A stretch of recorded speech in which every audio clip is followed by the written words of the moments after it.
भक्तजनों, आज बुधवार का दिन है। आप सुनेंगे माँ लक्ष्मी और गणेश भगवान की कहानी। गणेश भगवान आपको बहुत बहुत आशीर्वाद देंगे और आपका घर में धन का बरसात होगा। आप इस गणेश भगवान का कथा सुनना मत भूलिएगा, क्योंकि गणेश भगवान आपको घर में बहुत सारे धन भरने वाले हैं। साथ में माँ लक्ष्मी भी आपका भंडार भरने वाली है। गणेश भगवान और माँ लक्ष्मी का आशीर्वाद आपका घर पर बना रहेगा। आपका धन कभी खत्म नहीं होगा। तो बोलते हैं गणेश भगवान की जय, माँ लक्ष्मी की जय, गणपति पापा की जय। बालक के रूप में चिमटी में चावल और चमचे में दूध लेकर निकले। वो हर किसी से कह रहे थे कि कोई मेरी खीर बना दो, कोई मेरी खीर बना दो। वहाँ एक बुढ़िया माई बैठी थी। उसने कहा, लाओ बना देती हूँ बेटा। वो छोटा सा बर्तन चढ़ाने लगी तो गणेश जी ने कहा कि दादी माँ, छोटी सी हंडा मत चढ़ाओ। तुम्हारे घर में जो सबसे बड़ा हंडा है वो ही चढ़ाओ। बुढ़िया माई ने गणेश जी का मन रखने के लिए बड़ा हंडा चढ़ा दिया। बुढ़िया माई देखती रह गई कि वो जो थोड़े सा चावल उस बर्तन में डाले थे वो तो पूरा भर गया है। गणेश जी ने कहा, दादी माँ, मैं नहा धोआ कर आता हूँ। जब खीर तैयार हो गई तो बुढ़िया माई के पोते पोती खीर खाने के लिए रोने लगे। बुढ़िया माई ने कहा, गणेश जी महाराज, तेरे भोग लगाना कह कर चूल्हे में थोड़ी सी खीर डाली और कटोरी भरकर बच्चों को दे दिया। बुढ़िया माई की पड़ोसिन ऊपर छत पर से देख रही थी। बुढ़िया माई ने सोचा यह चुंगली कर देगी, इसलिए एक कटोरी भरकर उसे भी पकड़ा दिया। बेटे की बहू ने चुपके से एक कटोरी खीर ले जाकर खाई और कटोरा चौकी के नीचे छुपा दिया। अभी भी गणेश जी नहा कर नहीं आए थे और बुढ़िया माई को भी भूख लग रही थी, तो वो भी एक कटोरी में खीर राख कर केवाड़ के पीछे बैठकर एक बार फिर कहा कि गणेश जी महाराज, आपके भोग लगे। यह कहकर वो खाना शुरू कर दिया। तभी गणेश जी आ गए। बुढ़िया माई ने कहा, आ जा रे गणेश, खीर ले, मैं तो तेरा ही इंतजार कर रही थी। तब गणेश जी ने कहा, दादी माँ, मैंने तो खीर पहले ही खा ली है। बुढ़िया ने कहा, कब खा लिया? गणेश जी ने कहा, जब तेरे पोते पोती ने खाई तब खाई थी, जब तेरे पड़ोसिन ने खाई थी तब खाई थी, और जब तेरी बहू ने खाई तब भी खाई थी, और अब तूने खाया तो मेरा पेट पूरा भर गया। बुढ़िया ने कहा, बेटा, तेरी सारी बात सच है, लेकिन बहू बेचारी तो सुबह से काम में लगी रही है, तो फिर उसने खीर कब खाई? गणेश जी महाराज ने कहा, चौकी के नीचे जाके देख ले, जूठा कटोरा पड़ा है। तूने तो मेरा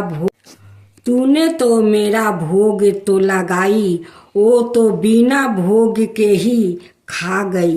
बुढ़िया ने कहा, बेटा, घर की बात है, घर में ही रहने दो। अब बताओ, बची हुई खीर का क्या करूं? गणेश जी ने कहा, नगरी को जिमा दो। बुढ़िया माई ने पूरी नगरी जिमा दी। फिर भी बर्तन खाली नहीं हुआ।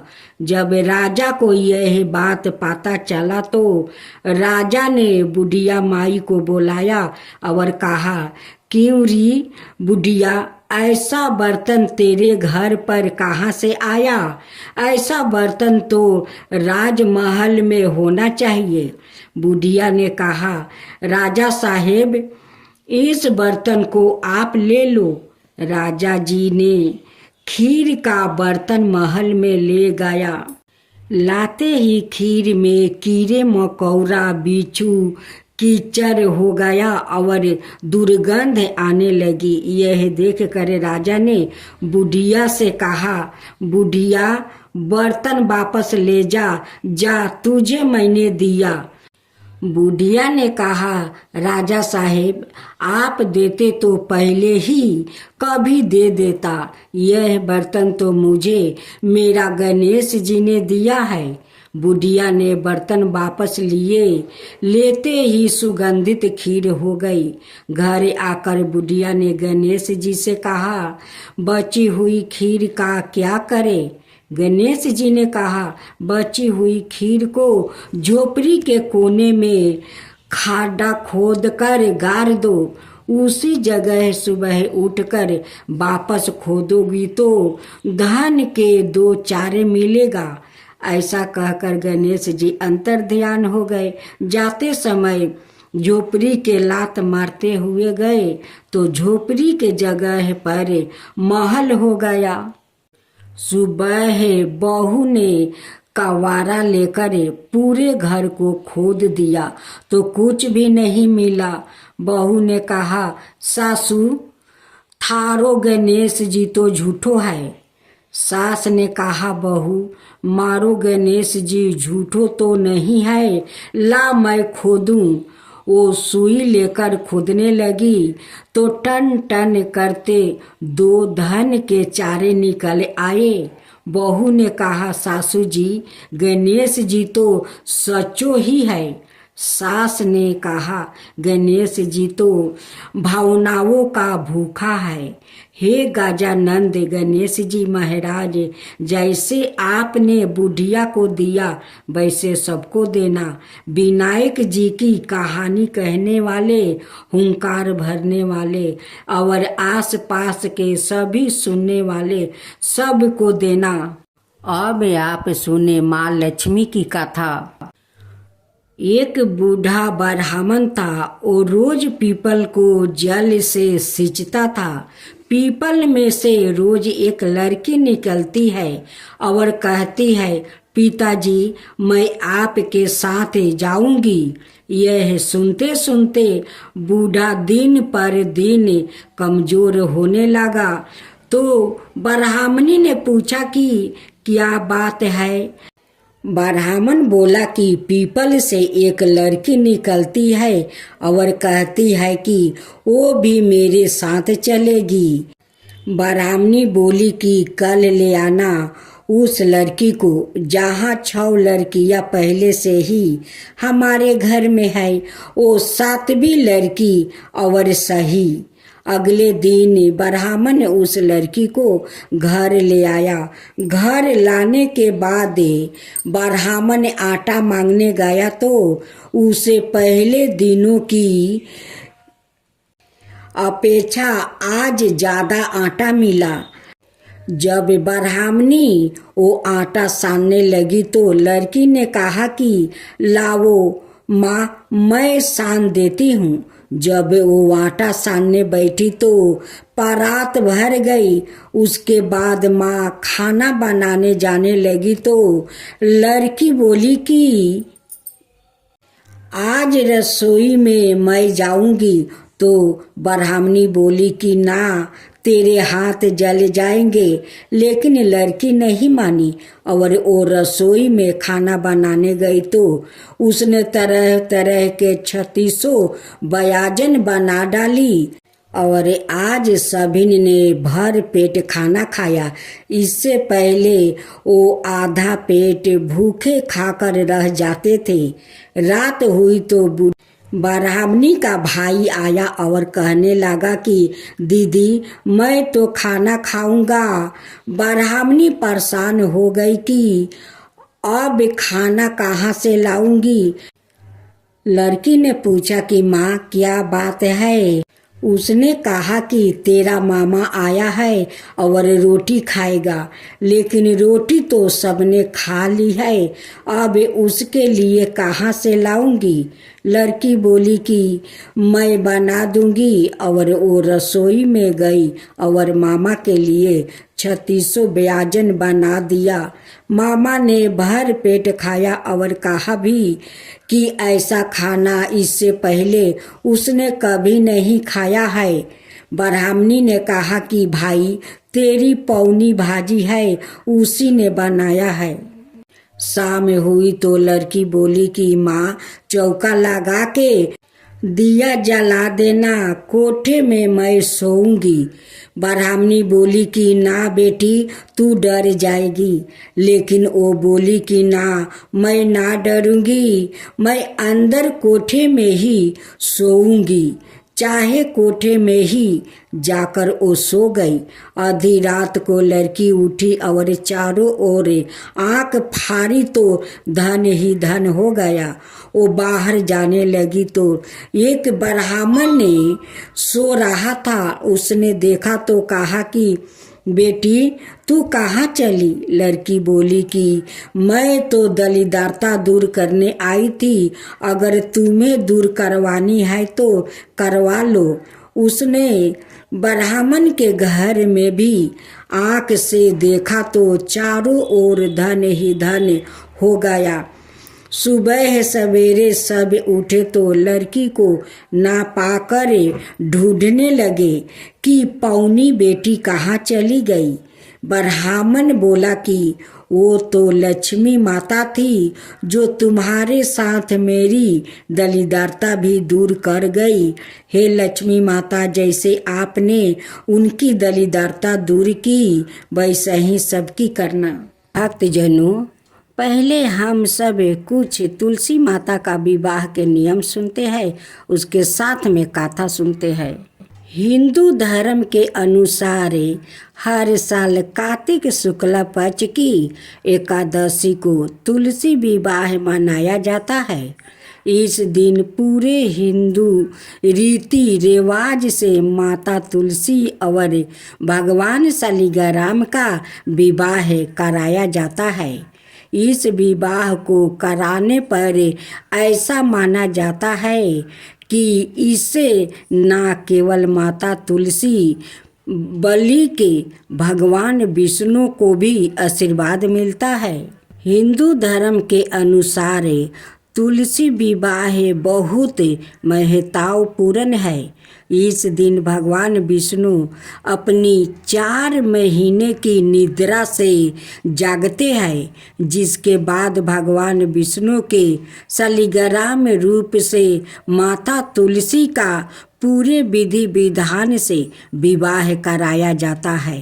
हिंदू धर्म को मानने वाले जिन भी लोगों के घर में तुलसी माता का पौधा होता है, वहाँ यह विवाह जरूर कराया जाता है।